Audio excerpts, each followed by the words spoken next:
जय श्री हरि। बोलो लक्ष्मी विष्णु भगवान की जय। तो आइए आज हम सब मिलकर अपनी होली माता और प्रहलाद और विष्णु भगवान और हिरणाकुश की एक सच्ची कहानी हम आपको सुनाएंगे, जो आपको बहुत ही पसंद आने वाली है। जो एक भक्त और भगवान के बीच की कहानी है, जो बुराई पर अच्छाई की जीत है, वो कहानी है। तो इसलिए आज हम प्रहलाद भक्त और विष्णु भगवान की और साथ साथ में होलिका माता और हिरणाकश्यप की कहानी आपको सुनाने जा रहे हैं। अगर आपको कहानी का आनंद लेना है, यानी कि कथा का आनंद लेना है, तो वीडियो के अंत तक बने रहिए। तो आइए अभी हम अपनी कथा, अपनी कहानी जो है वो शुरू करते हैं। एक छोटा सा बालक था, प्रहलाद नाम का। बहुत ही प्यारा सा बालक था और उसके पिताजी का नाम हिरणाकश्यप था। तो वह बालक इस तरह जब भी बैठता, जब भी उठता, तो ये कहते हुए बैठता, जय श्री हरि, जय श्री हरि, जय श्री हरि। लेकिन उसका पापा, जो उसके पिताजी जो थे, वो हिरणाकश्यप थे, उसको बिल्कुल पसंद नहीं आता था कि वो जय श्री हरि क्यों बोलता है। इसलिए उसको वह बहुत कठोरता से रखता था और उसको बहुत ही यातनाएं देता था और सजा देता था। लेकिन प्रहलाद भगत तो हमारा इतना नन्हा सा, प्यारा सा, छोटा सा भक्त था, जो विष्णु भगवान का नाम रटता ही रहता था, मानता ही नहीं था। ऐसा करते करते बहुत यातनाएं सही उस बच्चे ने, और उसके पिताजी ने, हिरणाकश्यप ने उसको बहुत कष्ट दिए। लेकिन प्रहलाद ने कभी भी अपना श्री हरि का नाम जपना नहीं छोड़ा। उसके बाद होली आ गई। होली आ गई तो होली माता को ये वरदान था कि वो उसको अग्नि जला नहीं सकती। तो होलिका जो है वो हिरणाकश्यप की बहन थी, यानी कि प्रहलाद की बुआ थी। तो इसलिए जब प्रहलाद को जय श्री हरि बोलते हुए बुआ ने भी देखा, तो उसको भी बहुत ही क्रोध आया। तो हिरणाकश्यप ने कहा, अब हम क्या करें, ये बालक हट करके बैठा है, जो श्री हरि को भूलने का नाम ही नहीं लेता है, तो मैं अब क्या करूं। तो उसकी बहन ने उपाय बताया, बुआ ने उपाय बताया, भैया होली आ रही है और मैं होलिका जो है वो जलती नहीं है, तो इसलिए मुझे वरदान है कि मैं जलूंगी नहीं, तो मैं प्रहलाद को गोद में लेकर बैठ जाऊंगी और आप सब अग्नि दे देना। इससे यह बालक जो है मर जाएगा और श्री हरि का नाम लेना तो दूर की बात है, जब इसके प्राण ही नहीं बचेंगे। तो इतनी दुष्ट बुआ थी, उसने भी ऐसा ही हिरणाकश्यप को ऐसी ही सलाह दी। तो हिरणाकश्यप भी उस सलाह के लिए मान गया। अब जैसे ही होली आई, सब लोग तो होली के दिन रंगों से खेलते हैं, लेकिन प्रहलाद भगत की तो बड़ी ही परीक्षा होने जा रही थी। इसलिए होलिका ने प्रहलाद भगत को अपनी गोद में लिया और लोगों को बोल दिया होली जलाने के लिए। अब जैसे ही प्रहलाद भगत को गोद में लिया, तो प्रहलाद भगत उस वक्त भी जय श्री हरि, जय श्री हरि, जय श्री हरि करता रहा। लेकिन उसी होली के दिन जब उसमें अग्नि लगाई गई, तो होली में होलिका तो जल गई, जबकि उसको वरदान था, फिर भी वो जल गई, क्योंकि वो बुराई थी। वो बुराई थी और जो प्रहलाद भगत था वो अच्छाई थी। इसलिए प्रहलाद भगत बच गया और एकदम स्वस्थ होली के बाहर आ गया। तो इसे कहते हैं कि बुराई पर अच्छाई की जीत, जो प्रहलाद भगत जीत गया और होलिका हार गई। जब हिरणाकश्यप ने देखा कि बहन भी जल गई है और ये बालक तो अभी भी बच गया है, तो उसने फिर हिरणाकश्यप ने फिर से उस बच्चे को यातनाएं देना शुरू कर दिया। अब इतनी यातनाएं देने लग गया कि उसने बार बार बच्चे को मारते हुए बोल रहा है, बता तेरे हरि कहाँ हैं, बता तेरे हरि कहाँ हैं, बता तेरे हरि कहाँ हैं। अब बालक बोलता है, मेरे हरि तो मेरे रोम रोम में बसे हैं, मेरे हरि तो यहाँ भी हैं, मेरे हरि तो यहाँ भी हैं, मेरे हरि तो यहाँ भी हैं। अब हर जगह उस बालक को विष्णु भगवान नजर आते हैं, जो सिर्फ उस बच्चे को ही नजर आते हैं, उनको ही भगवान दर्शन देते हैं, क्योंकि उस नन्हा सा बालक जो है वही विष्णु भगवान का सच्चा भगत था। इसलिए इतनी यातनाएं देने के बाद भी प्रहलाद भगत ने जय श्री हरि बोलना नहीं छोड़ा।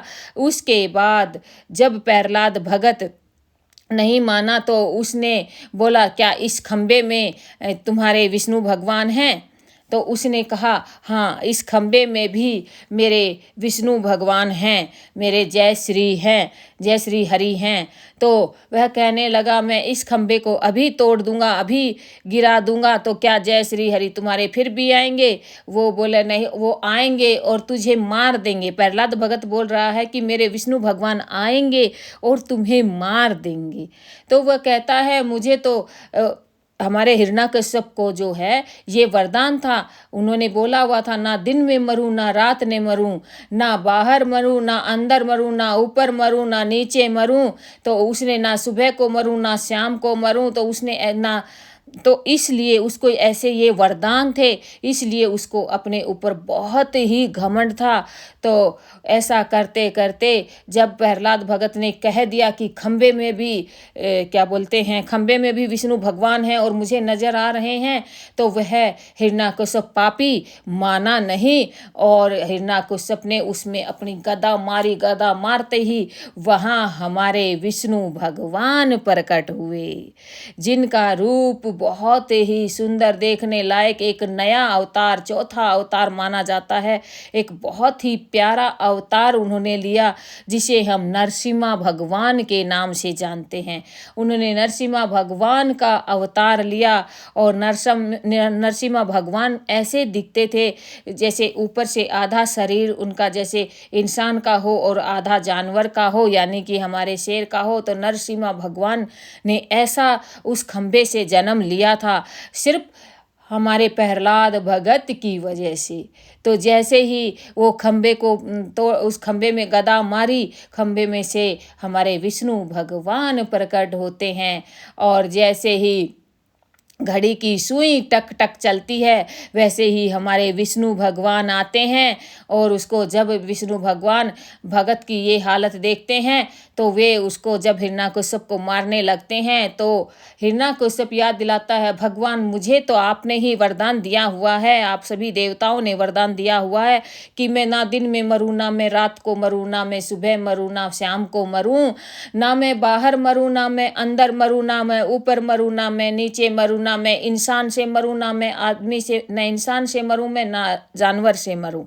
तब हमारे विष्णु भगवान कहते हैं कि हाँ, वरदान के भी हमारे पास, या हमारे पास, मैं आपकी इच्छा, जो हमारे देवताओं ने आपको वर दिया है, उसी के अनुसार ही आपको दंड दिया जाएगा। इसीलिए प्रहलाद भगत भूमि पर आया है, और उसने आकर जय श्री का जो रटन लगाया है। तो मुझे अपने भगत की इच्छा तो पूरी करनी पड़ेगी। मेरे भगत को तुमने इतना दारुण दुख दिया है, इतना कष्ट दिया है, इस कष्ट से तो मुझे उसको मुक्ति दिलानी ही दिलानी है। तब हिरण्यकश्यप ने जैसे ही देखा कि शाम का वो ना दिन था ना रात थी, क्योंकि सूरज भगवान भी नहीं थे और चंद और तारे भी नहीं निकले थे। वो सुबह शाम का जो मिलन होता है वो सायंकाल का समय था, तकरीबन वो शायद 6 से 7 बजे तक का रहा होगा, जिस समय को हम दिन छिपे बोलते हैं। और ठीक उसी तरह वो हिरण्यकश्यप को ऐसे दबाकर, जोर से जांघ पर दबाकर उन्होंने अपने घुटने पर ऐसे लेटा लिया, क्योंकि उन्होंने कहा था ना ज़मीन पर मरूं ना आसमान पर मरूं।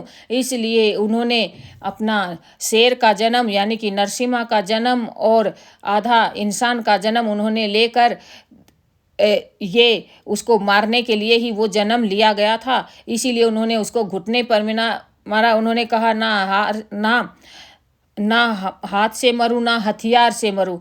तो जो हमारे नरसिंह भगवान हैं तो उन्होंने देखा कि ये नहीं, उन्होंने जैसे ऐसे करा तो घड़ी की जो लौ होती है वो लौ उसके अंदर, घड़ी की जो घंटी होती है वो उसकी छाती में गड़ जाती है और उसको नाखूनों से जो हैं, खाली नाखूनों से हमारे नरसिम्हा भगवान हिरण्याकश्यप को मारते हैं, उसको दंड देते हैं, उसको क्या बोलते हैं उसको उसको मार देते हैं और उसकी ये जीवन उसका सफल बन जाता है, क्योंकि वो भगवान के हाथों जैसे रावण की मुक्ति हुई थी वैसे ही हिरण्याकश्यप की भी मुक्ति हुई। और वह बालक, नन्हा सा बालक जय श्री हरि तब भी करता जा रहा है। इस कथा से जैसे ही उसको मार देते हैं तो इस कथा से हमें यही शिक्षा मिलती है कि बुराई पर अच्छाई की जीत हमेशा होती है। और एक छोटा सा बच्चा भी अगर भगवान का नाम ले लेता है तो उसको हर जगह भगवान ही भगवान नजर आते हैं।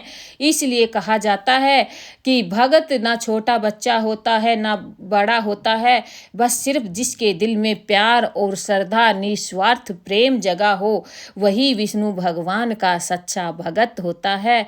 तो आप देखिए इस होली पर भी हमने आपको ये कथा इसीलिए सुनाई है ताकि इस कथा का आप भरपूर आनंद लें और होलिका की कथा आपको ठीक से समझ में आए, क्योंकि होलिका जो है इसीलिए जलाई जाती है क्योंकि वो बुराई थी। बुराई होने के कारण उसने अपने भाई का यानी कि हिरण्याकश्यप का साथ दिया था और एक नन्हे से बालक को कष्ट देने वो चली थी, मारने वो चली थी। इसीलिए होलिका खुद ही जलकर राख हो गई और हमारे प्रहलाद भगत तो बच गए थे। ठीक उसी तरह हिरण्याकश्यप को भी भगवान ने नरसिम्हा का रूप लेकर इसलिए मारा क्योंकि उसने भी उस नन्हे से बालक विष्णु भक्त को बहुत ही कष्ट दिए थे, बहुत ही यातनाएं दी थी। इसलिए उस बालक की भक्ति से खुश होकर उस बालक के कष्ट हरने के लिए श्री विष्णु भगवान ने हिरण्याकश्यप को मारा था। तो यही प्यारी सी छोटी सी हमारी होलिका की और प्रहलाद, हिरण्याकश्यप और हमारे श्री विष्णु भगवान की कथा थी जो मैंने आपको अच्छे से प्रेम पूर्वक समझाई है। उम्मीद करती हूँ आपको समझ आ गई होगी और इसके आगे भी हम बहुत सारी अच्छी अच्छी कथा आपको सुनाते रहेंगे, अच्छी अच्छी कहानियाँ आपको सुनाते रहेंगे। तो इसी के साथ अब हम आगे बढ़ते हैं कि हमारी होली का पर्व क्यों मनाया जाता है। तो देखिए हमारी होली का पर्व इसीलिए मनाया जाता है क्योंकि इसमें सबसे पहले तो बुराई पर अच्छाई की जीत हुई है और दूसरी बात ये है कि ये रंगों का त्योहार है। इस दिन जो है जिनके झगड़े भी हो रखे हों वो दिल भी आपस में मिल जाते हैं और एक दूसरे की ज़िंदगी को कलरफुल बनाते हैं, रंग बिखेरते हैं एक दूसरे की ज़िंदगी में। इसलिए सबकी होली प्रेम भरी होनी चाहिए जो सिर्फ रंग और पानी से खेली जाती है। तो इस होली पर भी हम सब जो है मिलकर होली ज़रूर खेलेंगे लेकिन पानी और रंग से।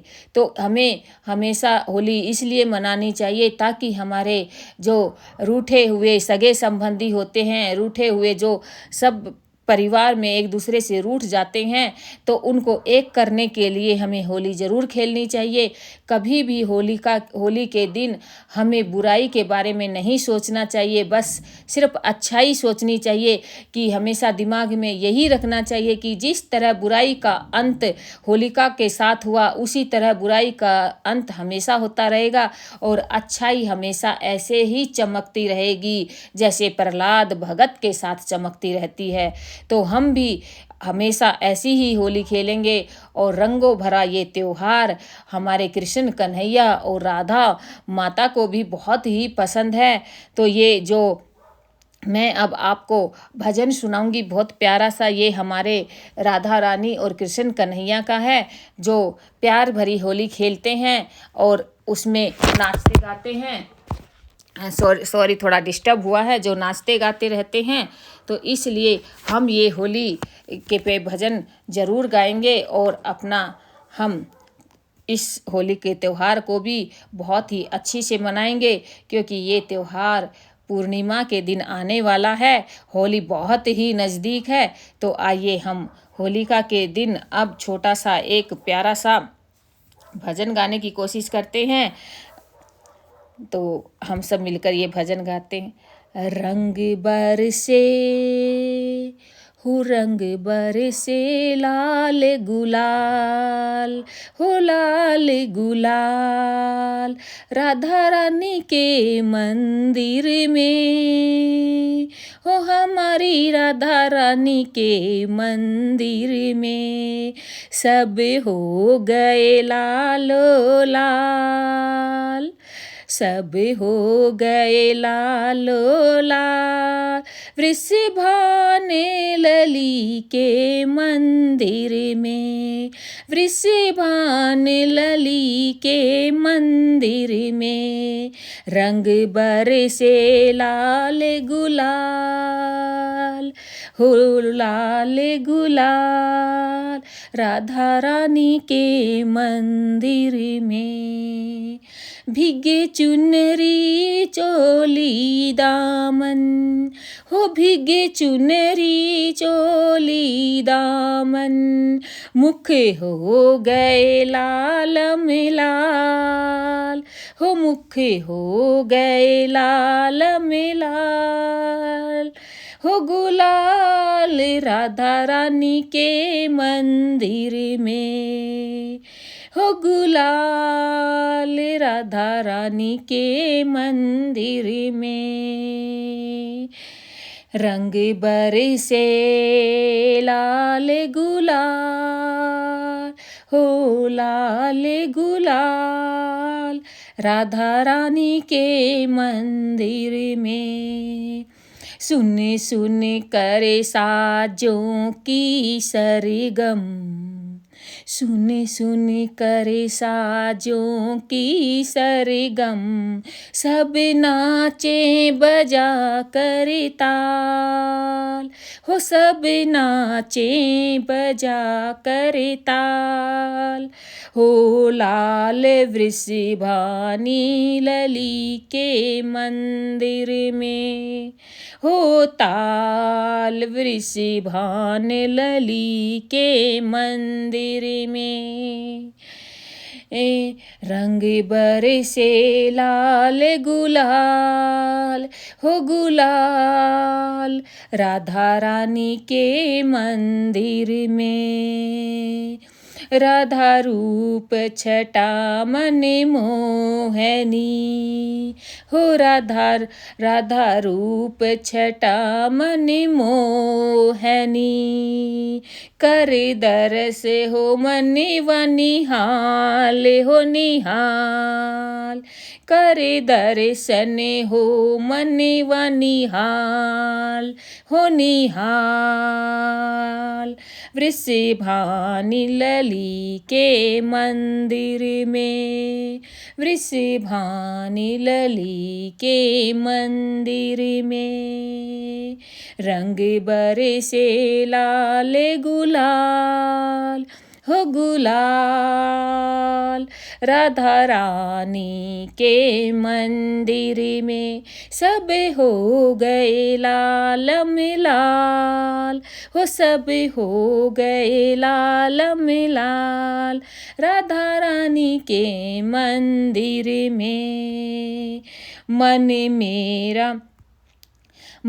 मेरा भी रंग रसे, मन मेरा भी रंग रंग में बसे, सब बोले जय जयकार, सब बोले जय जयकार, रंग मेरा भी राधा को लगाने को तरसे, हो सब बोले जय जयकार, हो सब बोले जय जयकार, राधा रानी के मंदिर में, हो रंग बरसे लाल गुलाल, हो गुलाल।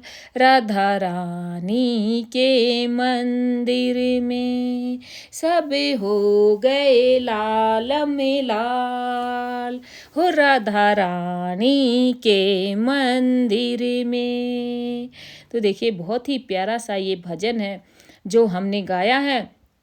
तो इस कथा से हमें ये भी शिक्षा मिलती है कि हमें कभी भी बुराई का साथ नहीं देना चाहिए। हमें हमेशा जो है अच्छाई के साथ रहना चाहिए, क्योंकि बुराई तो ऐसे ही हमको जो है परेशान करती है। तो बुराई का संग कोई भी नहीं देना चाहता है, तो हमें इस बुराई से हमेशा बचते रहना चाहिए जहाँ तक कोशिश हो।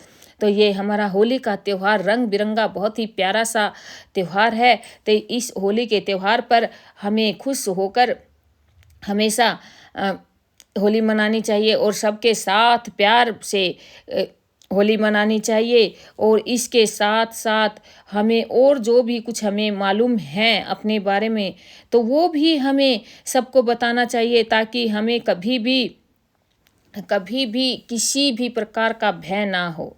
तो देखिए इस प्रकार मैंने आपको ये कथा सुनाई है, शायद आपको समझ में आई होगी। और होली का भजन भी मैंने आपको सुनाया है जो आपको समझ में आ गया होगा।